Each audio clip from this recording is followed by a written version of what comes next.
Friends, अगले वाले question की तरफ चलते हैं। क्वेश्चन है moment of inertia of ellipsoid. Okay, जो हमारे पास इलिप्स होता है जिसकी इक्वेशन होती है x² upon a² plus y² upon b² is equal to 1। Okay, उसको 3D के अंदर हम बोलते हैं इलिप्सॉइड। हमारे पास ये जो इलिप्स होता है, ये वाला जो इलिप्स होता है, सिंपल सा बना करके दिखा रहा हूँ, जिसका इक्वेशन हमारे पास होता है x² upon a² plus y² upon b² is equal to 1। ये 2D के अंदर होता है जिसको बोलते हैं इलिप्स। अगर ये 3D के अंदर हो तब इसको बोलते हैं इलिप्सॉइड। और इसका इक्वेशन होता है बेटा x² upon a² plus y² upon b² plus z² upon c² is equal to 1, जहाँ a² या a x एक्सिस से डिस्टेंस होती है, d y एक्सिस से डिस्टेंस होती है, c z एक्सिस से डिस्टेंस होती है। ओके, आपको पता है 3D कर्व है इलिप्सॉइड। आप ये मान लो कि एक अंडा होता है, सीधी सी बात तो ये है। जैसे किसी भी चीज़ का मुर्गी का अंडा मान लो, अगर आपने देखा हो, या फिर आप मोर का अंडा मान लो, या फिर आप अगर सांप का अंडा तो नहीं हो सकता क्योंकि बिल्कुल गोल होता है, जैसे कबूतर का अंडा मान लो, इस तरह की जो शेप होती है, ओके, उसको बोलते हैं हम इलिप्सॉइड। ठीक है ना, 3D कर्व होता है, तो जाहिर सी बात है जितनी भी कैलकुलेशन होगी वो वॉल्यूम के ऊपर होगी। आप इस चीज़ को बहुत अच्छे से जानते हो, तो मैं उसी की बात कर रहा हूँ। We know very well the equation of the ellipsoid is x² upon a² plus y² upon b² plus z² upon c² is equal to 1। Okay, ellipsoid का जो ग्राफ होता है वो आपके सामने है। इस तरह से ये जो ग्राफ होता है ये इलिप्सॉइड का ग्राफ है। ये मेरे पास x एक्सिस है, ये मेरे पास y एक्सिस है, ये मेरे पास z एक्सिस है। ये वाला जो ग्राफ है, ये वाला ग्राफ, ये वाला बाहर जो आपको नज़र आ रहा है, ये जो अंडे टाइप नज़र आ रहा है आपको, ठीक है ना, ये वाला, इसको ये होता है इलिप्सॉइड। तो जाहिर सी बात है जब 3D कर्व है तो 3D कर्व के लिए आपने एक मोमेंट ऑफ इनर्शिया, एक पैरेललोपाइप्ड का मोमेंट ऑफ इनर्शिया निकाला था। ओके, तो इसका जो एलिमेंट्री स्ट्रिप होगी या इसके अंदर जो एलिमेंट्री पोर्शन होगा वो 3D होगा, उसी की बात कर रहा हूँ। ओके, अगर मान लिया इसका एक छोटा सा पोर्शन लिया मैंने, 3D पोर्शन लिया, और 3D पोर्शन मैंने कुछ इस तरीके से लिया कि ये मेरे पास एलिमेंट्री पोर्शन है इस इलिप्सॉइड का।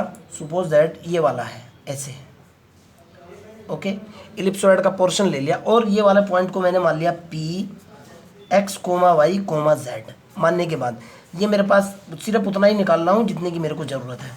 ये मेरे पास x एक्सिस है, ये मेरे पास z एक्सिस है, और ये मेरे पास y एक्सिस है। ओके, अब मैंने आपको बताया था, अगर आपने एल्गोरिथम मेरा देखा हो मोमेंट ऑफ इनर्शिया का, अगर आपने मेरा एल्गोरिथम देखा हो तो उसके अंदर मैंने आपको एक बात बताई थी कि बेटा जिस एक्स के रिस्पेक्ट में या जिसके रिस्पेक्ट में, जिस लाइन के रिस्पेक्ट में, जिस पॉइंट के रिस्पेक्ट में या जिस बॉडी के रिस्पेक्ट में आप मोमेंट ऑफ इनर्शिया कैलकुलेट करना चाहते हो, तो उस लाइन से उस एलिमेंट्री बॉडी की या उस बॉडी की, अगर एलिमेंट्री बॉडी ले रखी है तो एलिमेंट्री बॉडी की या उस बॉडी की आपको दूरी कैलकुलेट करना होती है।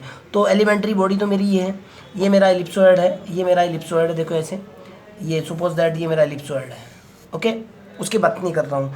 इलिप्सॉइड के अंदर ये एलिमेंट्री बॉडी है। मैं अगर एक्स एक्सिस यानी ओ एक्स के रिस्पेक्ट में मोमेंट ऑफ इनर्शिया कैलकुलेट करूँगा तो दूरी मेरे को ये लेनी पड़ेगी।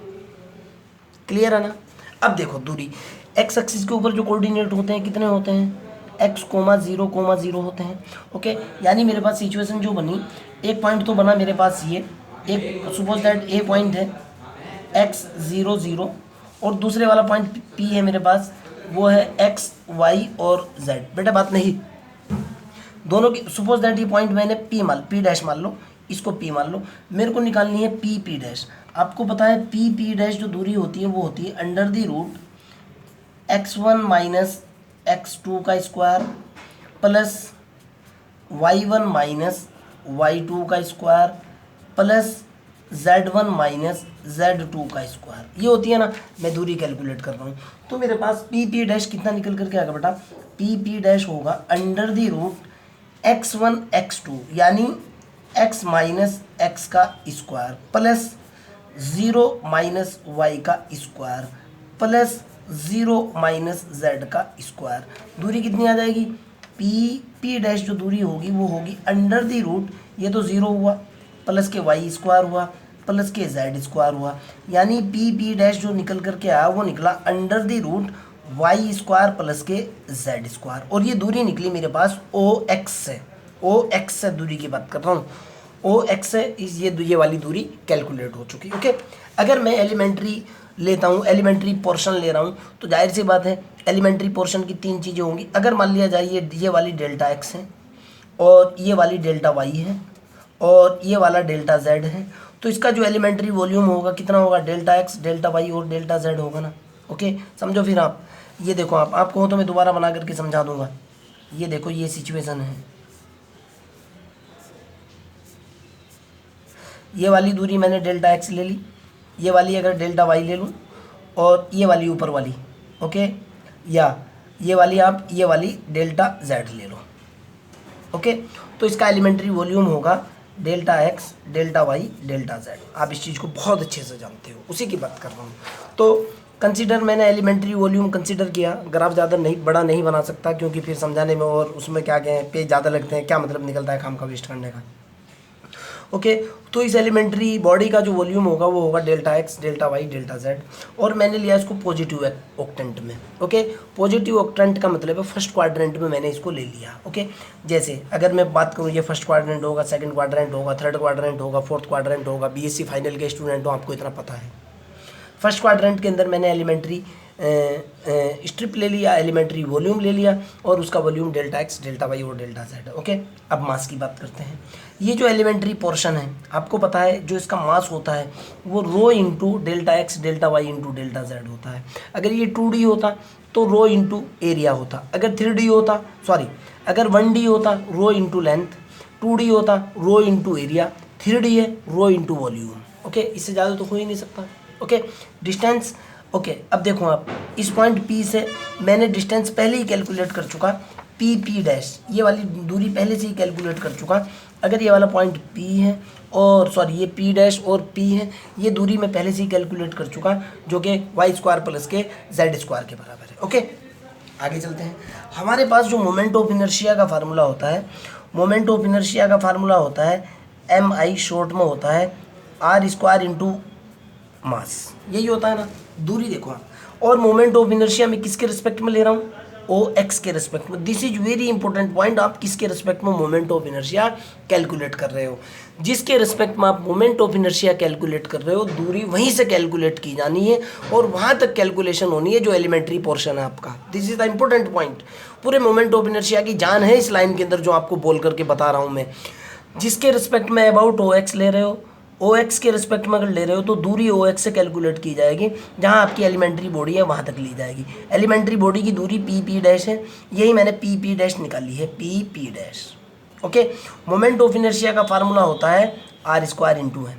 ओके, तो जब मैं मोमेंट ऑफ इनर्शिया निकालूंगा एलिमेंट्री मास का, ओके, तो आपको पता है मास तो निकल गया rho into delta x delta Y delta Z, rho into delta x delta Y into delta S, इस दूरी का स्क्वायर। जब मैं दूरी का स्क्वायर करूंगा, जब मैं इसका स्क्वायर करूंगा यहाँ से, तो जाहिर सी बात इस स्क्वायर से स्क्वायर खत्म हो जाएगा, वाई स्क्वायर प्लस के जेड स्क्वायर आएगा।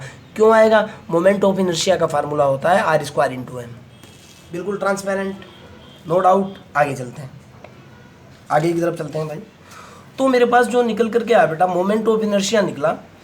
ओके, देखो अब ध्यान से सुनना, इसकी कितनी सरफेस होती हैं आपके पास। ये जो एलिमेंट्री वॉल्यूम है, ये वाला जो एलिमेंट्री वॉल्यूम है, अगर मैं इसकी सरफेस की बात करूं तो इसके अंदर 8 सरफेस होती हैं बेटा। ये वाली एक तो ये होगी, दूसरी होगी, तीसरी होगी, चौथी होगी, पांचवी होगी, छठी होगी और सातवीं इधर नज़र आ रही है और 8वीं इसके पीछे। ओके, 8 सरफेस होने की वजह से, ओके, इसकी जो सरफेस है वो टोटल सरफेस 8 होती है। 8 सरफेस होने की वजह से मैं 8 से मल्टीप्लाई करता हूँ। ओके, क्लियर है ना, समझ आया ना। आप एक बॉक्स को जो है ना, आप अपने रूम को देखो, आप अपने रूम के ऊपर कभी नज़र डालना, रूम के अंदर 4 तो दीवारें होंगी, 4 तो हो चुकी वो भाई, 1 2 3 4 5 6 7 8। ओके, तो उसकी वजह से जो है हमारे पास ये 8 आता है। और मोमेंट ऑफ इनर्शिया जो मैं कैलकुलेट कर रहा हूँ, 2 डायगोनल भी होती हैं, उसके अकॉर्डिंग कह रहा हूँ मैं आपको। ये moment of inertia of ellipsoid OX के रिस्पेक्ट में जो मैं कैलकुलेट कर रहा हूँ बेटा, OX के रिस्पेक्ट में कैलकुलेट कर रहा हूँ 8 इंटू, आपको पता है कि ये 3D कर्व है तो triple integration rho into delta X into delta Y into delta Z Y square into Z square. Clear, no problem. आगे चलते हैं। हमारे पास इक्वेशन जो होती है बेटा, इलिप्सोइड की जो इक्वेशन होती है वो होती है एक्स स्क्वायर अपॉन ए स्क्वायर प्लस के Y square upon B square plus के Z square upon C square is equal to 1 होती है। मैंने क्या किया, इस आपने बीएससी पार्ट 1 या बीएससी पार्ट 2 के अंदर आपने एक चीज़ पढ़ी होगी, बीटा गामा फंक्शन, पक्का पढ़ा होगा। बीटा गामा फंक्शन के अंदर आपने डिरिचलेट इंटीग्रेशन पढ़ा होगा, ट्रिपल इंटीग्रेशन के अंदर। ओके 100% आपने डबल इंटीग्रेशन पढ़ा होगा, ट्रिपल इंटीग्रेशन पढ़ा होगा और change of order of integration पढ़ा होगा। मल्टीपल इंटीग्रल के नाम से टॉपिक रहता है, वहाँ आपने ट्रिपल इंटीग्रेशन पढ़ा होगा। उस टॉपिक की तरफ जा रहा हूँ, वहाँ एक इंटीग्रेशन होता है डिरिचलेट इंटीग्रेशन, वो कंसेप्ट लगाने जा रहा हूँ। क्यों? क्योंकि वो 3D के ऊपर, ट्रिपल इंटीग्रेशन के ऊपर काम करता है, डायरेक्ट रिजल्ट देता है। ओके मैंने वही किया, मैंने एक्स स्क्वायर अपॉन ए स्क्वायर को यू मान लिया, यहाँ से मैंने x की वैल्यू निकाली। आपको भी बताया जब x की वैल्यू कैलकुलेट करूँगा a इंटू यू की पावर 1/2 आएगी। आप कहो तो मैं निकाल करके दिखा दूँगा, ये बच्चों वाली बात है। आप अगर कहो तो मैं निकाल करके दिखा दूँगा। x की वैल्यू ये निकल गई। जब मैं इसको डिफरेंशिएट करूँगा, a तो कांस्टेंट है, ये निकल करके आएगा 1/2 यू की power -1/2 into d u. Clear? ठीक इसी प्रकार मैंने y square upon B square को मैंने वी सपोज किया। मैंने यहाँ से y की वैल्यू निकाली, y equal to b into v की पावर 1/2। आपके माइंड के अंदर ये क्वेश्चन पैदा हो सकता है, सर ये तो क्वाड्रेटिक इक्वेशन है, प्लस माइनस क्यों नहीं है? बिल्कुल सही बात है बेटा, मैं इसको जो मानते हुए चला हूँ ना, फर्स्ट ऑक्टेन के अंदर मानते हुए चला हूँ।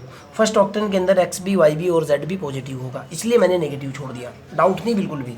ओके मैंने यहाँ से वाई की वैल्यू कैलकुलेट की, Y square upon B square से is equal to Y, V रखने के बाद वाई की वैल्यू मेरे पास ही आई। मैंने इसको डिफरेंशिएट किया विद रिस्पेक्ट टू वाई, इधर हुआ d y is equal to y 1/2 b into v की पावर -1/2 इंटू डी वी। इसी प्रकार मैंने क्या किया, जेड स्क्वायर अपॉन सी स्क्वायर को मैंने डब्लू माना, जेड की वैल्यू निकाली और मैंने डी जेड कैलकुलेट कर लिया, जो कि मेरे पास निकला 1/2 सी इंटू डब्लू की पावर -1/2। बच्चों वाली बात है, डिफरेंशिएशन करना आप जानते हैं। और अगर कहो तो मैं एक निकाल करके भी दिखा दूँ, एक निकाल करके दिखा रहा हूँ। मैंने क्या माना है बेटा, मैंने माना है x square upon A square is equal to u. तो ये मेरे पास निकल करके आया x square is equal to a square into u. Clear? यहाँ से मैंने एक्स की वैल्यू ली, x is equal to a into a u, a square u का वर्गमूल। तो एक्स इज इक्वल टू कितना निकला, ए इंटू यू की पावर 1/2। जब मैं d x over d you करूँगा तो मेरे पास निकल करके आया a constant D over d you, you की पावर 1/2। इसके ऊपर मैंने D you x over d you किया, कितना निकला, ए इंटू 1/2 यू की पावर -1/2। ए तो मेरा एज इट इज है। जब इसको उधर लेकर के जाऊंगा डी एक्स की वैल्यू निकालने के लिए, डी एक्स होगा a/2 यू की पावर -1/2 इंटू डी यू, निकल जाएगा ना। ठीक इसी तरीके से मेरा डी वी निकल जाए, सॉरी डी वाई निकल जाएगा, डी जेड निकल जाएगा। मैं यहाँ तक के कैलकुलेट कर चुका, ये मेरा डी वाई निकला, ये मेरा डी जेड निकला। Okay now I am putting the value of d x d y and d z in equation this. Suppose that ये मेरी इक्वेशन ए है। मैंने ए के अंदर इसकी वैल्यू डाली, ए के अंदर देखो आप 1/2 गुना 1/2 गुना 1/2 1/8 होएगा ना। ओके यहाँ आ रहा है मेरे पास A into B into C, A B C होएगा। वाई स्क्वायर की वैल्यू देखो, वाई स्क्वायर की वैल्यू यहाँ से देखो बेटा, वाई स्क्वायर की पहले एक्स स्क्वायर की वैल्यू देख लो, वाई सॉरी वाई स्क्वायर है, देखना कितनी है भाई। मेरे पास है y square upon B square is equal to कितना है वी। तो वाई स्क्वायर की वैल्यू कितनी निकली, बी स्क्वायर इंटू वी निकल गई। और z square upon C square is equal to कितना है, डब्लू है।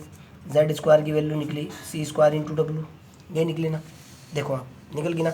मैंने वाई स्क्वायर की वैल्यू डाली, b square v, z square की वैल्यू डाली सी स्क्वायर इंटू डब्लू, और डी एक्स की वैल्यू डाली यू की पावर 1/2, वी की पावर 1/2, डब्लू की पावर 1/2। देखो रत्ती भर भी अगर आपका डाउट है, कोई प्रॉब्लम है तो डायरेक्टली देख लो आप, into d u d v d डब्लू। क्लियर भाई? 8 से तो 8 कैंसिल हो चुका, कैंसिल हो चुका ना।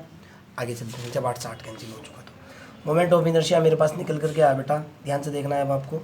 ये देखो आप, मोमेंट ऑफ इनर्शिया मेरे पास जो, जब मैं इसकी गुणा करूँगा इसके साथ में, देखो आप कहो तो मैं करके भी दिखा दूँगा, गुणा करके देखता हूँ और रिजल्ट निकाल करने की कोशिश करता हूँ कितना है। भाई आप इसकी गुणा करो इसके साथ में डायरेक्ट, यहाँ से देखो आप, ये तो है ही। जब आप इसकी गुणा इसके साथ करोगे ये निकलेगा बी स्क्वायर, वी की पावर कितनी है -1/2 है ना, यहाँ वी की पावर कितनी है 1 है ना, तो वी की पावर कितनी आएगी पॉजिटिव 1/2 निकलेगी ना। यू की पावर कितनी निकलेगी, यू की पावर -1/2 निकलेगी ना।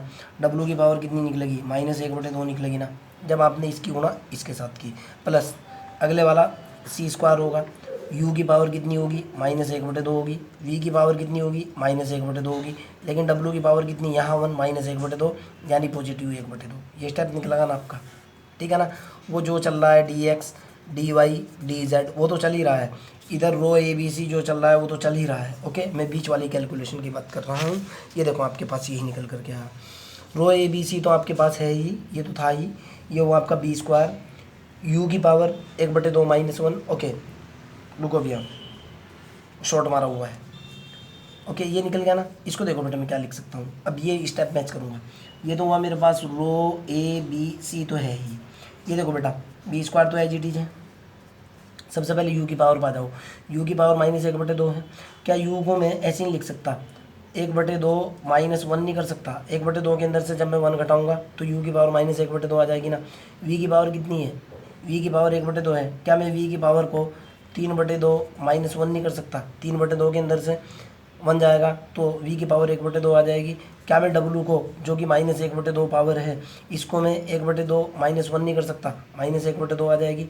ये आ चुका ना, मैंने ये लिखा है यहाँ पे। प्लस अगली वाली पावर देखो, c² तो ये है, u के ऊपर कंसेप्ट लगाओ, u की पावर -1/2, इसको लिख सकता हूँ मैं कितना, 1/2 -1, -1/2 पावर आ चुकी। v की पावर 1/2 -1, हल करने के बाद -1/2 पावर आ चुकी। w की पावर 3/2 -1, पॉजिटिव 1/2 आ चुकी। पॉजिटिव 1/2 ये आ रही है ना, लिख दिया मैंने। du dv dw H it is. कोई डाउट हो तो पूछ लो, आगे चलते हैं। हमारे पास डिरिचलेट इंटीग्रेशन का जो फार्मूला होता है बेटा वो ये होता है, जिसका मैं अभी अभी जिक्र कर रहा था। बीएससी पार्ट 1 या part 2 integral calculus, Dirichlet integral या इंटीग्रेशन। स्पेलिंग मिस्टेक हो सकती है लेकिन बोलने में बिल्कुल सही है, इंटीग्रेशन। ओके, डिरिचलेट इंटीग्रेशन नाम हो सकता है यार, ये नाम है किसी मैथमेटिशियन का, मेरे को उससे मतलब नहीं है। मेरे को फार्मूले से मतलब है, कहाँ है साला, कौन है, क्या है, मेरे को मतलब नहीं है। ओके, बोलता है डिरिचलेट इंटीग्रल कि अगर x की पावर l-1 हो, y की पावर m-1 हो, z की पावर n-1 हो, dx हो, dy हो, dz हो, यानी ट्रिपलेट इंटीग्रेशन हो, इसकी वैल्यू होती है gamma l, gamma m, gamma n बटे gamma l plus m plus n plus k1। Okay, लगाओ कंसेप्ट इसके अंदर। l देखो कितना आ रहा है, moment of inertia as it is, a B c rho as it is. ये देखो आप, l ये है आपका, l ये है, L देखो आप l-1, L की वैल्यू आई ये, गामा 1/2 हुआ। M देखो आप, ये आपका M है, गामा 3/2 हुआ। N ये है आपका, गामा 1/2 हुआ, बटे गामा 1/2 प्लस 3/2, 1/2 प्लस के 3/2 प्लस 1/2 और भी होना चाहिए यार, ऐसे कैसे हो सकता है, प्लस 1 और प्लस के 1/2 और गलती कर रखी है, प्लस 1/2। Okay no problem. और ये आपका देखो बेटा, ये जो था यहाँ पे, ये जो b², ये देखो आप, ये दोनों हर जगह कॉमन आ रहा है, ये वाला स्टेप, ये वाला स्टेप, ये वाला स्टेप, हर जगह कॉमन आ रहा है सेम। ओके क्लियर है ना। या आप इसके ऊपर अलग कंसेप्ट लगा लो, इसके ऊपर अलग कंसेप्ट लगा लो। एक मिनट रुको, आपको डाउट लग सकता है कैसे हुआ भाई, रो ए बी सी तो बाहर है ही, b² तो यहाँ से बाहर आएगा, b² बाहर आएगा ना। ट्रिपल इंटीग्रेशन u की पावर 1/2 -1, v की पावर 3/2 -1 और w की पावर 1/2 -1 और dx dy और dz, ये है ना। जब मैं इसको सॉल्व करूँगा, ये तो b² तो है ही, चलो b² तो चल ही रहा है, b² तो है ही। यहाँ से कितना निकला, गामा 1/2, गामा 3/2 और गामा 1/2 बटे गामा 1/2 प्लस के 3/2 प्लस के 1/2 प्लस के 1। डिरिचलेट इंटीग्रेशन से ये तो ये निकल गया। इस पर आ जाओ अब, प्लस प्लस बाद में करेंगे। c² तो ये है, यहाँ देखता हूँ ट्रिपल इंटीग्रेशन, u की पावर 1/2 -1, v की पावर 1/2 -1, w की पावर 3/2 -1, कितना निकल गया, c² तो ये है ही, फार्मूला तो सेम रहेगा भाई, गामा 1/2, गामा 3/2, गामा 1/2 बटे गामा 1/2 प्लस 3/2 प्लस 1/2 प्लस 1। अब देखो बेटा, दोनों के बीच में प्लस का निशान है, दोनों को जोड़ो आप। इधर तो चल ही रहा है वो रो ए बी सी, रो तो चल ही रहा है, दोनों में से दोनों के बीच में प्लस का निशान है ना, इसके और इसके बीच में प्लस का निशान है, ये कॉमन ले लो, कितना बचेगा, बी स्क्वायर प्लस के सी स्क्वायर, और कॉमन कितना आया गामा 1/2 गामा 3/2 गामा 1/2 बटे गामा 1/2 प्लस 3/2 प्लस 1/2 प्लस 1, यही निकला ना। देखो क्या निकल रहा है, ये देखो b square plus c square, rho a B c, gamma 1/2 3/2 1/2 gamma 1/2 3/2 1/2 plus 1। Clear है ना। आगे चलते हैं, अगर ये आ चुका तो अगले वाले स्टेप पे चलते हैं, एक एक वर्ड क्लियर कर दूंगा मैं। ये देखो बेटा, यहाँ से ये तो इधर आ चुका। अब आपको पता है गामा 1/2 इजिकल टू कितना होता है, आप इस चीज़ को जानते हो, गामा 1/2 इजिकल टू होता है √π आएगा। गामा 3/2 को देखो बेटा क्या है, गामा 3/2 मैंने एज इट इज रखा, गामा 1/2 की वैल्यू √π, ये कितना निकला 1 और 1 2, ये निकला 2 प्लस के 3/2, यानी ये निकल गया 7/2, गामा 7/2 आएगा, गामा 7/2। ओके, खोल करके दिखा रहा हूँ, इसके अंदर से एक घटाओ, एक घटाने के बाद कितना निकला 5/2, फिर उसके अंदर से एक घटाओ कितना निकला 3/2, जो बाहर वही अंदर, गामा 3/2। कैसे, 7/2 के अंदर से एक घटा दिया कितना निकला 5/2 निकला ना। ओके, ये होता है बेटा गामा 7/2, अलग से लिख करके दिखा रहा हूँ, कंसेप्ट ये होता है, गामा 7/2 का ही दिखा रहा हूँ, गामा 7/2 बराबर होगा, इसमें से एक घटाने के बाद निकला 5/2, और फिर गामा भी 5/2, फिर जब आप इसको खोलोगे 5/2 तो ये निकला, इसमें से एक घटाओ 3/2, और फिर गामा 3/2, ऐसे खुलता है। क्लियर है ना, खुल गया। चलो भाई, इससे तो ये कैंसिल, पाई पाई पाई आ चुका, 2 दूनी 4 ऊपर पहुंच गया, 4 ऊपर पहुंच गया ना, नीचे आया 15, ये निकल कर गया B square plus c square के बटे में 5 डाल दिया, 3 मैंने ए बी सी रो और 4π के बटे में डाल दिया। इसका रीज़न है कुछ, क्योंकि ये तो एज इट इज रहेगा, ये जो है ये रो इसको कट कर देगा, एक रो की वैल्यू निकालनी है ना। तो मेरे पास मोमेंट ऑफ इनर्शिया कितना निकला बेटा, ये देखो आप, मोमेंट ऑफ इनर्शिया जो मेरे पास निकल कर के आया, यहाँ से देखना है अब आपको, हमारे पास जो है ना ये निकला हुआ है मोमेंट ऑफ इनर्शिया। हम जानते हैं फार्मूला है बेटा, मैं चेंज नहीं कर पाऊँगा, आपको याद ही रखना होगा। मोमेंट ऑफ इनर्शिया के लिए m जो होता है, मास जो होता है ना, वो होता है 4π ABC रो अपॉन 3। आप यहाँ से रो की वैल्यू निकालो, कितना निकला 3m/4π ABC। ओके, रो की वैल्यू डाल रहा हूँ, वो रिजल्ट निकाल रहा हूँ, देखते हैं कितना आता है। ये मेरे पास हुआ बेटा 4π ABC गुणा रो की वैल्यू डाली 3m/4π ABC, और यहाँ हुआ कितना बेटा ये हुआ बी स्क्वायर प्लस के सी स्क्वायर बटे 5, कट करते हैं, बी स्क्वायर सी स्क्वायर बटे 5, और ये गुणा में था कितना 3। क्लियर है, 4π से 4π cancel, A B C cancel, इससे ये कैंसिल, कितना बचा m/5 बचा ना, m/5 बचा, बी स्क्वायर प्लस के सी स्क्वायर। क्लियर, ये एक्स एक्स के रिस्पेक्ट में आया है, ये जो मोमेंट ऑफ इनर्शिया निकला है बेटा, ये ओ एक्स के रिस्पेक्ट में निकला है। जब मैं वाई के रिस्पेक्ट में निकालूंगा कितना हो जाएगा भाई, ए की जगह बी आ जाएगा, बी की जगह सी आ जाएगा यार, ये 1/5 हो जाएगा, ये एम होगा, बी स्क्वायर सी स्क्वायर है ना। ओके, बी स्क्वायर सी स्क्वायर है ना, आगे चलो आप, सी स्क्वायर प्लस के ए स्क्वायर, ये होगा ओ वाई के सापेक्ष। जब मैं ओ जेड की बात करूँगा 1/5 ये हो जाएगा, एम ये हो जाएगा, ए स्क्वायर से बी स्क्वायर प्लस के ए स्क्वायर, देखो आप ओ जेड के रिस्पेक्ट में आ जाएगा। फिर भी अगर आपका कोई डाउट है, कोई प्रॉब्लम है, डायरेक्टली कमेंट बॉक्स के अंदर क्वेश्चन को डालिए, I will help you. Okay, आपकी हेल्प के लिए ही हूँ यार मैं।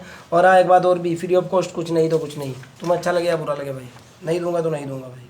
किसी को आना है चैनल पाओ, किसी को चैनल सब्सक्राइब करना है करो, आपकी मर्ज़ी है, लेकिन फ्री ऑफ कॉस्ट नहीं है तो नहीं है। Okay, bye.